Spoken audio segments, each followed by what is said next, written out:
Praise the Lord. தேவனுக்கே மகிமை உண்டாவதாக. சங்கீதம் 34:10 பார்ப்போம். சிங்கக்குட்டிகள் தாட்சி அடைந்து பட்டினியாய் இருக்கும், கர்த்தரை தேடுகிறவர்களுக்கு ஒரு நன்மையும் குறைபடாது. ஆமேன். ஸ்தோத்திரம் ஆண்டவரே. ஹல்லேலூயா. துதிக்கிற சுவாமி, எங்கள் அன்பின் தகப்பனே, உம்மை நோக்கி பார்க்கிற சுவாமி, இந்த காலை வேளையில் ஆண்டவரே உம்மை தேடுகிற பிள்ளைகள் குறைவென்று நிறைவாய் ஆசிர்வதிக்கிற தேவன். ஆண்டவரே, சிங்கக்குட்டிகள் பட்டினி கிடந்தாலும் தேவனை தேடுகிறவர்களுக்கு ஒரு நன்மை குறைபடாது என்று சொன்னீரே.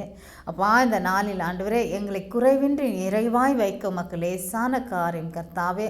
உம்முடைய பிள்ளைகளுக்காக நீர் யாவும் செய்து முடிப்பேன் என்று சொன்ன தேவனே, உம்முடைய பிள்ளைகளை ஆண்டவரே நீருற்றான பாதையில் நடப்புற மரம் போல் வைப்பேன், அதன் இலைகள் உதிர்வதில்லை, ஏற்றவெளியில் ஏற்ற கனியை கொடுக்கும் என்று சொன்ன கர்த்தாவே, இந்த நாளிலே உம்முடைய பிள்ளைகளை ஆண்டவரே செம்மையான பாதையில் வழிநடத்துகிற உம்முடைய கிருபைக்கு நன்றி ராஜா. உம்மை தேடுகிற ஒரு நாளும் சோர்ந்து போகாதபடி ஆண்டவரே அவர்களை பலப்படுத்தி நீர் அவர்களுக்கு சகாயம் செய்வதற்காக நன்றி. ஆமீன்.